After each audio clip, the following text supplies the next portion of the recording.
Hello Guardians, ISO here. The last time we checked up on the Drifter was actually my first little series, the lore book titled The Man with No Name. In it, the Drifter's origins were detailed, but like always, the Drifter moved on, becoming a Dark Age Malefactor. Concerned with survival above all else, the Drifter abandoned his bar at the foot of Fellwinter Peak and got a crew together. His crew consisted of 3 other Risen like himself: a man named Otto, who wore plate mail like a knight, a woman named Thalia, who wore a blade on her wrist, and a man named Aaron, who could use arc magic to assist in battle. An example of one of their usual jobs is described in the lore for a few various pieces of armor: the Stronghold, the Liar's Handshake, and the Getaway Artist. This is how it went. We decided to knock off a little piece of warlord territory. Scary lady calls herself the Wake owns this spot. I can't take a name like that seriously, but she's got that hoarder instinct, like me, so she keeps her villages well provisioned. Well provisioned with an amateur security detail. Easy pickings for my crew. So it starts with me, right? I get us in, I set it up, blow open the doors, and then I hand it off to Otto when the cavalry comes. Now, Otto's a sword man. He's all about craft, technique, precision. It's disgusting, but I don't care how he does it, as long as it gets done, so I just let him do it. And Otto does it so beautifully that when he's done, you're standing there holding your guts in your hands and thanking him for the show. I slip into the supply bunker real fast and quiet, and Otto covers me. He's waiting for him when they find us, and he makes them stop short. Huge guy, Otto. A giant with a sword and the meanest looking gauntlet on his arm you ever did see. He takes out about 10 guys armed with rifles so fast, so smooth that they don't even see me going for the goods. 1 minute we're surrounded, and then we're the only suckers left standing. While Otto and I finish up inside, Thalia covers the lookout. He's a thin, quick shadow, this lookout, and he watches every angle. He listens for every sound. He's on his toes, ready to throw up the alarm the second he sees one little thing out of place. Guy like that sees everything, but he doesn't see Thalia. She comes out of the shadows like a ghost, but steps full into the light, because now she wants to be seen. She waits a second too long for my liking, gives him too much breathing room between the reveal and her first punch. But I shouldn't doubt her. He doesn't even have time to bring his hands up. He's fast, but she's faster.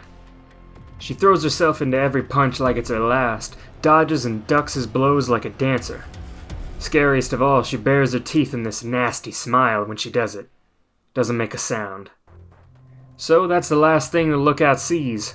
Her silent, grinning face and her cross counter reveals a hidden knife that slides smoothly into the soft flesh under his chin. Never touches a gun, that girl. She likes to get close. Likes to look right in their eyes and be the last thing they see. Thalia lets him drop, wipes her knife clean on her sleeve, and raises her hand for Aaron. Go, man, go. If Thalia is lightning, Aaron is thunder. You hear him coming, and he likes it that way. He's got a kit-bashed heavy bomber that he pulled out of a trash fire. The engine goes thut, thut, thut, thut. Just these big, stupid-sounding percussive booms. And it's like all monsters, man. The noises these things make can stop your blood cold. So, Otto and I load the supplies into the back, and Thalia hops into the passenger seat. The chumps that run out to stop us are babies. That's the kicker with warlords. Other than ours, there's not a ghost in sight there. Just civilians who can barely hold their guns without wetting their pants. Who can't aim worth a damn, who stick their necks out for the bad guys with eternal life. Real geniuses.